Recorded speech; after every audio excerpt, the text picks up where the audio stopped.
The Tinderbox. A soldier came marching along the high road. Left, right, left, right. He had his knapsack on his back, and a sword at his side. He had been to the wars, and was now returning home. As he walked on, he met a very frightful-looking old witch in the road. Her underlip hung quite down on her breast, and she stopped and said, "Good evening, soldier. You have a very fine sword, and a large knapsack, and you are a real soldier. So you shall have as much money as ever you like." "Thank you, old witch," said the soldier. "Do you see that large tree?" said the witch, pointing to a tree which stood beside them. "Well, it is quite hollow inside, and you must climb to the top, when you will see a hole, through which you can let yourself down into the tree to a great depth. I will tie a rope round your body, so that I can pull you up again when you call out to me." "But what am I to do down there in the tree?" asked the soldier.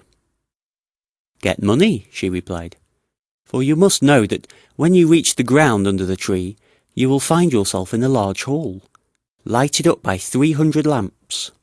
You will then see 3 doors, which can be easily opened, for the keys are in all the locks.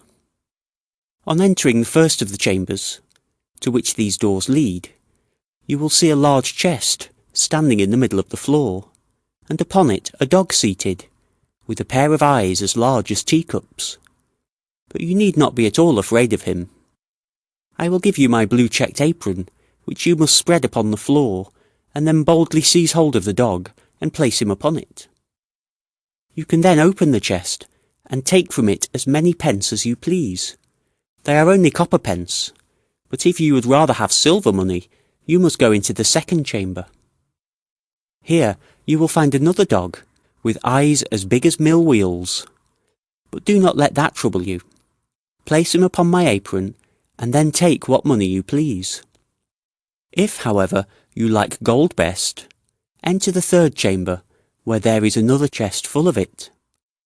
The dog who sits on this chest is very dreadful.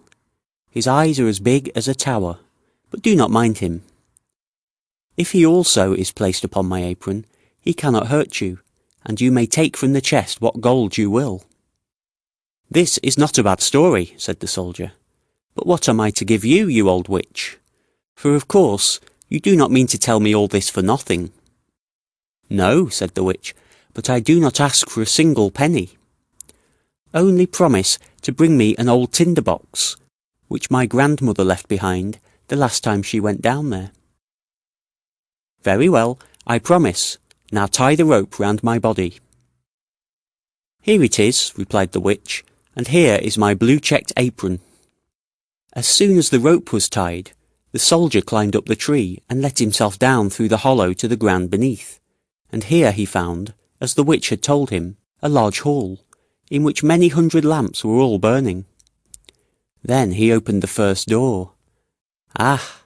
There sat the dog, with the eyes as large as teacups, staring at him. "You're a pretty fellow," said the soldier, seizing him and placing him on the witch's apron, while he filled his pockets from the chest with as many pieces as they would hold.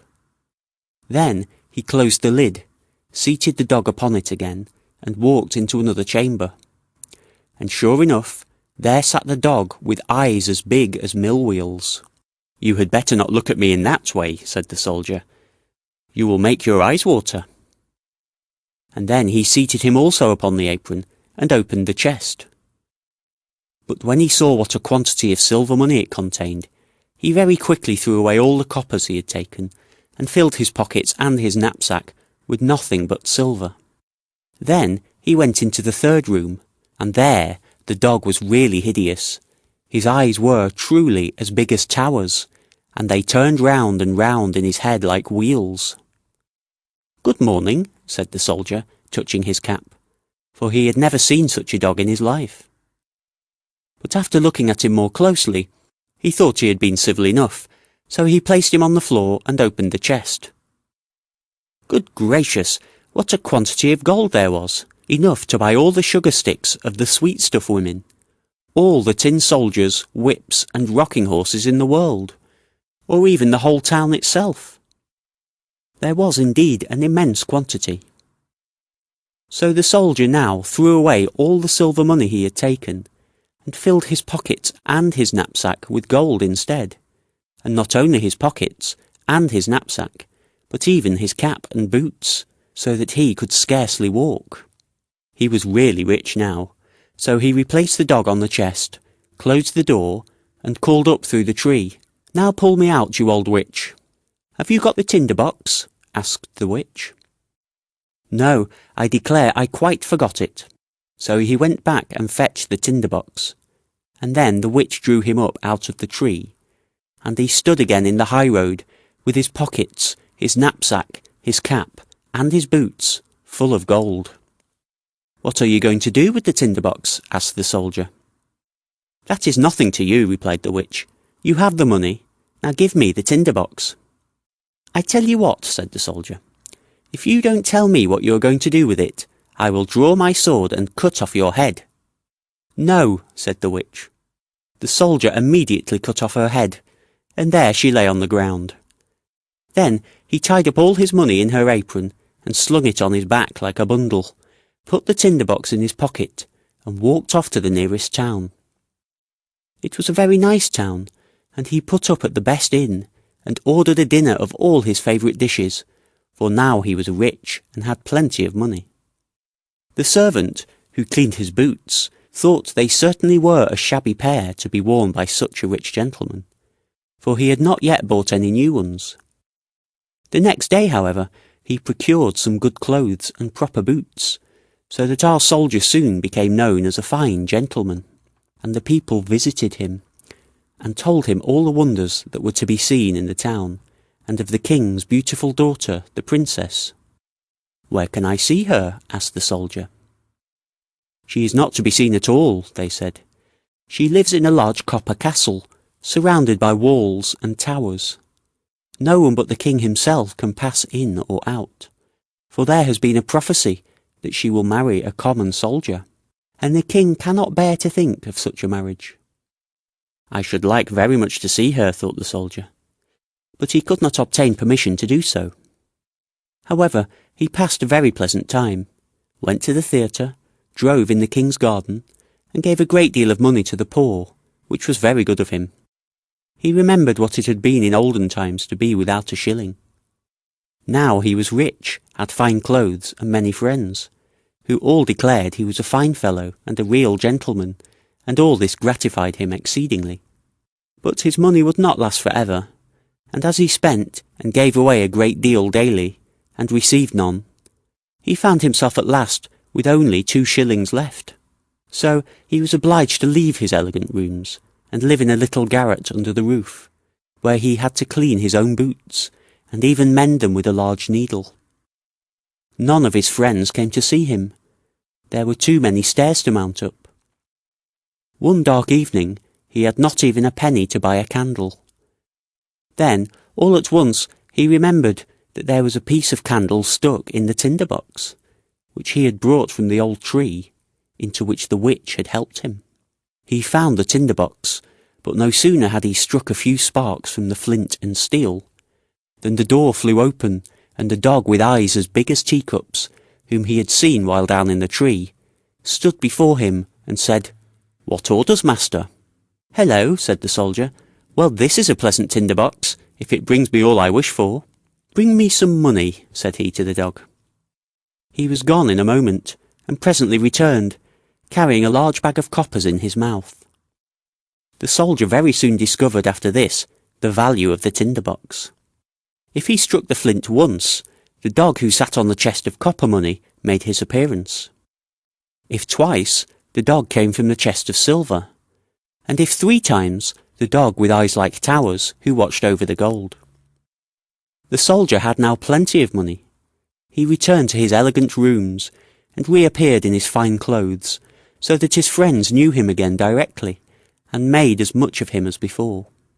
After a while he began to think it was very strange that no one could get a look at the princess. "Everyone says she is very beautiful," thought he to himself, "but what is the use of that if she is to be shut up in a copper castle, surrounded by so many towers? Can I by any means get to see her?" Stop! Where is my tinderbox?" Then he struck a light, and in a moment the dog with eyes as big as teacups stood before him. "It is midnight," said the soldier, "yet I should very much like to see the princess, if only for a moment."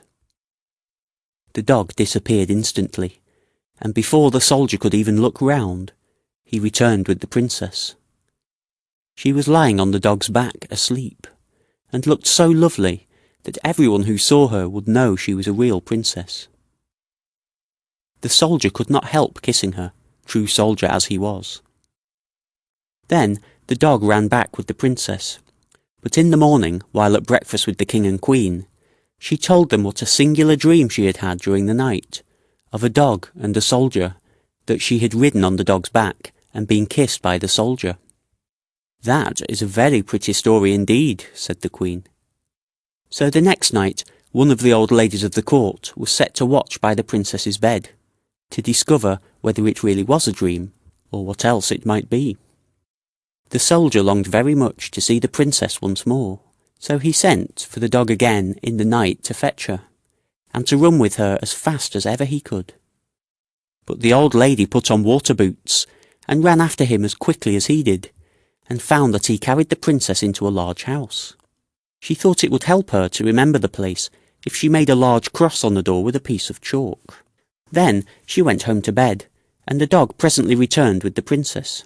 But when he saw that a cross had been made on the door of the house where the soldier lived, he took another piece of chalk and made crosses on all the doors in the town, so that the lady in waiting might not be able to find out the right door. Early the next morning, the king and queen accompanied the lady and all the officers of the household to see where the princess had been. "Here it is," said the king, when they came to the first door with a cross on it. "No, my dear husband, it must be that one," said the queen, pointing to a second door having a cross also.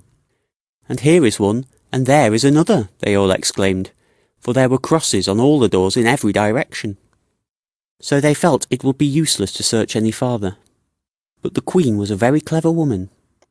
She could do a great deal more than merely ride in a carriage.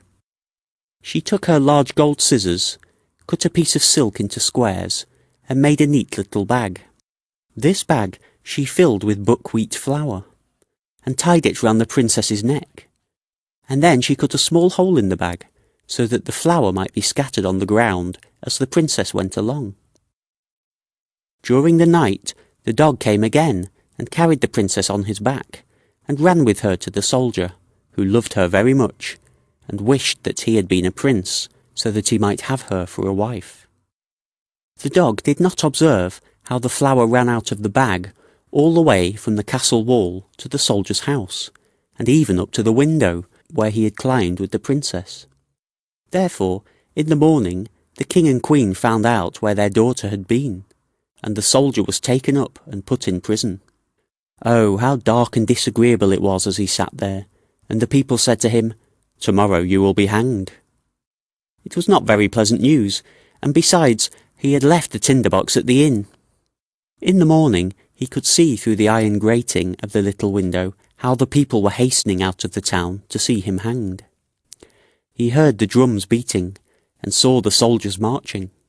Everyone ran out to look at them, and a shoemaker's boy with a leather apron and slippers on galloped by so fast that one of his slippers flew off and struck against the wall where the soldier sat looking through the iron grating.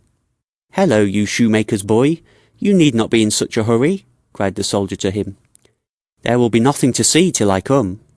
But if you will run to the house where I have been living and bring me my tinderbox, you shall have 4 shillings, but you must put your best foot foremost." The shoemaker's boy liked the idea of getting the 4 shillings, so he ran very fast and fetched the tinderbox and gave it to the soldier. And now we shall see what happened. Outside the town a large gibbet had been erected, round which stood the soldiers and several thousands of people. The king and the queen sat on splendid thrones opposite to the judges and the whole council. The soldier already stood on the ladder, but as they were about to place the rope around his neck, he said that an innocent request was often granted to a poor criminal before he suffered death. He wished very much to smoke a pipe, as it would be the last pipe he should ever smoke in the world. The king could not refuse this request, so the soldier took his tinderbox and struck fire once, twice, thrice, and there in a moment stood all the dogs, the one with eyes as big as teacups, the one with eyes as large as mill wheels, and the third whose eyes were like towers. "Help me now, that I may not be hanged," cried the soldier. And the dogs fell upon the judges and all the councillors, seized one by the legs and another by the nose, and tossed them many feet high in the air, so that they fell down and were dashed to pieces. "I will not be touched," said the king, but the largest dog seized him, as well as the queen, and threw them after the others. Then the soldiers and all the people were afraid, and cried, "Good soldier, you shall be our king, and you shall marry the beautiful princess." So they placed the soldier in the king's carriage, and the 3 dogs ran on in front, and cried, "Hurrah!" And the little boys whistled through their fingers, and the soldiers presented arms. The princess came out of the copper castle, and became queen, which was very pleasing to her. The wedding festivities lasted a whole week, and the dogs sat at the table and stared with all their eyes.